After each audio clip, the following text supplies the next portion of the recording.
ಒಟ್ಟು ತಂದೆ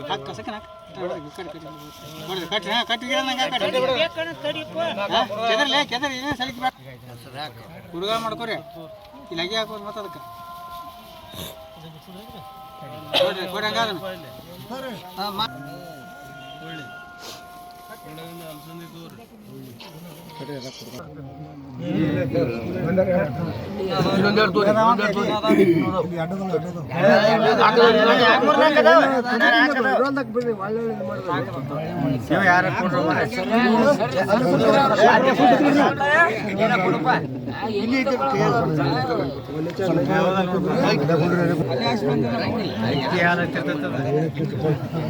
ಬಚ್ನಾಗ ಒಂದು ಗುಂಟೆ ಸಂಬಳ ಹೆಚ್ಚಿಬಿಡ್ಬೇಕು ಈ ಕಟ್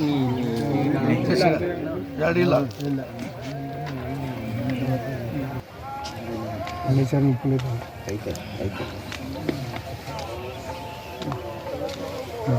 ಇದು ರೋಹಿಣಿ ಮನೆ ನೋಡ್ರಿ ಮಾಡ್ರಿ ಎಲ್ಲರೂ ಶಾಖ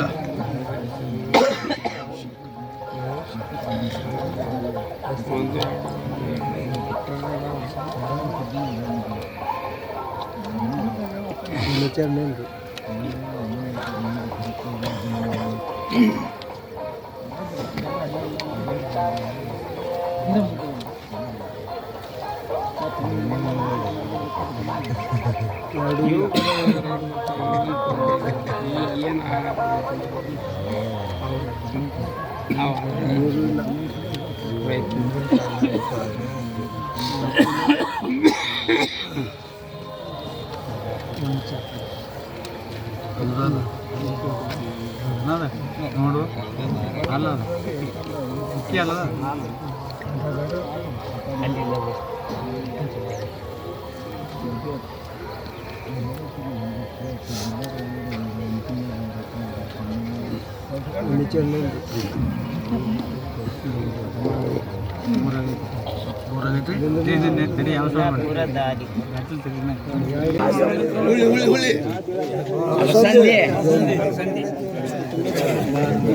ಅವ್ರು ಮನಗಂಡ ನೋಡ್ರಿ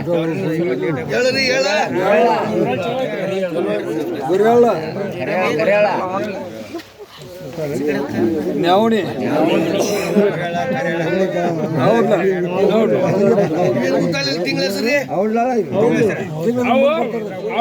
ಎಲ್ಲ ಬರ್ಕೋರಿ ನೀವು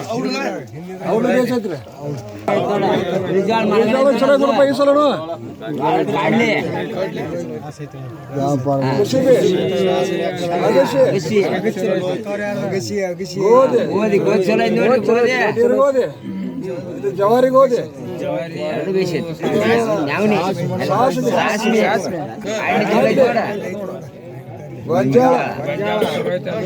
ಅಜ್ವಾನ್ ಬಂದ ತೋಡ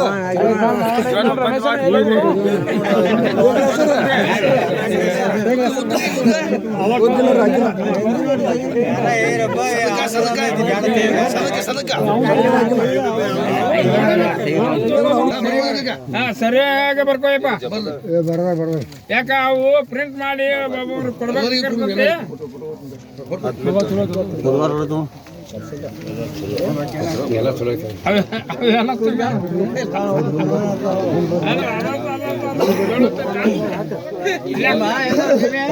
ಕಾಳಲ್ಲ ಒಟ್ಟು ಕೂಡಗಳ ಅಲ್ಲ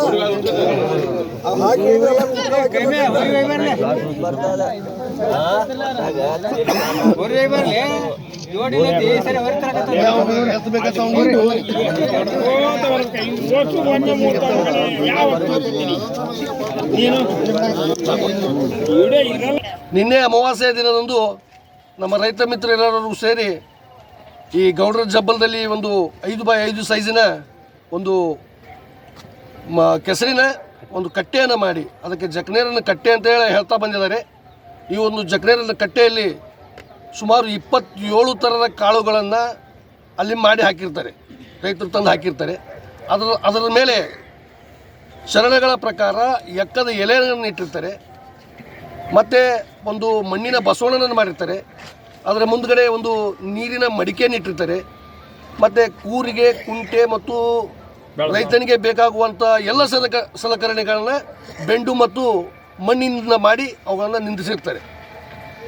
ಮತ್ತು ಜನಸಾಮಾನ್ಯರಿಗೆ ಬೇಕಾಗುವಂಥ ವ್ಯಾಪಾರ ವ್ಯವಹಾರಕ್ಕೆ ತಕ್ಕಂತೆ ಒಂದು ತಕ್ಕಡಿಯನ್ನು ಸಹ ಇಲ್ಲಿ ಮಾಡಿರ್ತಾರೆ. ಜನರ ಬಟ್ಟೆಗೆ ಕೊರತೆ ಬರಬಾರ್ದು ಅಂತೇಳಿ ನೇಕಾರರ ಮಗ್ಗವನ್ನು ಸಹ ಇಲ್ಲಿ ಮಾಡಿಟ್ಟಿರ್ತಾರೆ. ಈ ಎಲ್ಲವುಗಳನ್ನು ನಿಂದೆ ಮಾಡಿ ಪೂಜೆ ಮಾಡಿ ಆಹಾರ ಪ್ರಸಾದದ ಆಹಾರದ ಉಂಡೆಗಳನ್ನು ಮಾಡಿ ಇಲ್ಲಿ ಇಟ್ಟು ಹೋಗಿರ್ತೀವಿ. ಒಂದು ದೀಪವನ್ನು ಬೆಳಗಿಸಿ ಯಾರೂ ಇಲ್ಲಿ ರಾತ್ರಿ ಕಾಯೋದಿಲ್ಲ. ಪಾಡ್ಯದ ಮರುದಿನ ಬೆಳಗಿನ ಜಾವ ಶುಭ ಮುಂಜಾವಿನ ಜಾವದಲ್ಲಿ ಎಲ್ಲ ರೈತರು ಇಲ್ಲಿ ಒಕ್ಕಟ್ಟಾಗಿ ಸೇರಿ ಈ ಜಕ್ನೇರನ ಕಟ್ಟೆ ಭವಿಷ್ಯದ ಬಗ್ಗೆ ದೃಢೀಕರಣ ಮಾಡ್ತಾರೆ. ಇಲ್ಲಿ ಹಲವಾರು ರೈತರನ್ನು ನಾವು ನೋಡ್ಬೋದು.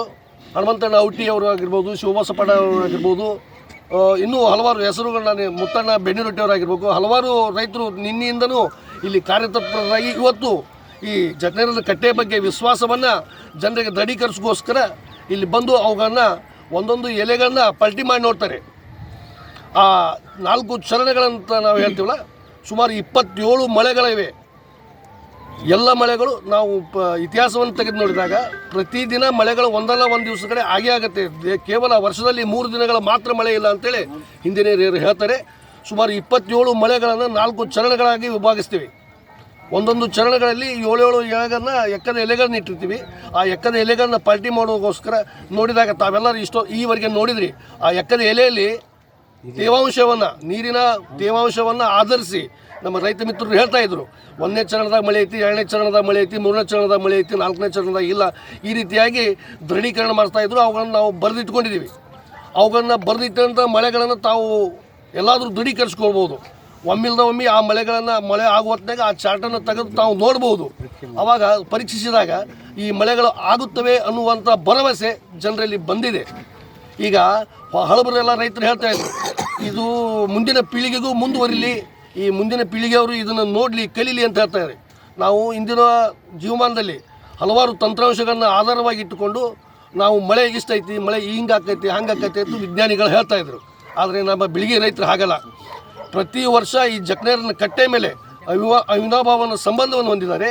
ಅವರು ಪ್ರತಿ ವರ್ಷ ಈ ಜಕ್ನೇರನ ಕಟ್ಟೆ ಮೇಲೆ ಯಾವ ರೀತಿ ವಿಶ್ವಾಸವನ್ನು ಹೊಂದಿದ್ದಾರೆ ಅಂದರೆ, ತಾವು ಯಾವ ಬೆಳೆಯನ್ನು ಯಾವ ಕಾಲದಲ್ಲಿ ಯಾವ ಹವಾಮಾನದಲ್ಲಿ ಬೆಳೆದರೆ ಸೂಕ್ತ ಅನ್ನುವುದನ್ನು ನಮ್ಮ ರೈತರು ತಿಳ್ಕೊಂಡಿದ್ದಾರೆ. ಈ ಎಲ್ಲ ಕಾಳುಗಳನ್ನು ನೋಡಿದಾಗ ಎಲ್ಲವೂ ಉಬ್ಬಿ ಬಂದವು, ಕೆಲವೊಂದು ಕಾಳುಗಳು ಉಬ್ಬಿ ಬಂದಿಲ್ಲ. ಆದರೆ ಈ ವರ್ಷ ಈ ಜಕ್ನೇರನ ಕಟ್ಟೆ ಮೇಲೆ ಭರವಸೆ ಇಟ್ಟವರೆಲ್ಲ ನೋಡಿದಾರಲ್ಲ, ಎಲ್ಲ ಕಾಳುಗಳು ಉಬ್ಬಿ ಬಂದವು. ಅಂದರೆ ಸಮೃದ್ಧಿ ಐತಿ, ಎಲ್ಲ ಕಾಳುಗಳ ಬೆಳವಣಿಗೆ ಐತಿ. ಮತ್ತು ಅನ್ನದ ಉಂಡೆಗಳನ್ನ ಏನಿದ್ವಲ್ಲ ಅವೆಲ್ಲ ಖರ್ಚಾಗ್ಯಾವ. ಇದರಿಂದ ಜನಪೀಡ ಇಲ್ಲ, ಆಹಾರ ಸಮೃದ್ಧಿ ಐತಿ. ಮತ್ತು ನೀರು ಖರ್ಚಾಗೈತಿ ಅಂದ್ರೆ ಇಲ್ಲಿ ಸಮೃದ್ಧಿ ಐತಿ ಅಂತ ಹೇಳ್ತಾರೆ ರೈತರು. ಮತ್ತು ಈ ಜಕ್ನೇರನ ಕಟ್ಟೆ ಕೆಲವೊಂದು ಕಡೆ ಬಿರುಕು ಬಿಟ್ಟೈತಿ. ಪಶ್ಚಿಮ ಭಾಗದಲ್ಲಿ ಮತ್ತು ಈಶಾನ್ಯ ಭಾಗದಲ್ಲಿ ಕೆಲವೊಂದು ಕಡೆ ಬಿರುಕು ಬಿಟ್ಟೈತಿ. ರೈತರು ಹೇಳುವ ಪ್ರಕಾರ ಆ ಜಕ್ನೇರನ ಕಟ್ಟೆ ವಿಶ್ವಾಸವನ್ನು ಹೊಂದಿದಂಥ ರೈತರ ಪ್ರಕಾರ ಕೆಲವೊಂದು ಕಡೆ ಭೂಕಂಪ ಆಕೈತೆ ಅಂತ ಹೇಳ್ತಾರೆ. ಅದನ್ನು ನಾವು ಮುಂದಿನ ದಿನಮಾನಗಳಲ್ಲಿ ನೋಡ್ಕೋಬೋದು.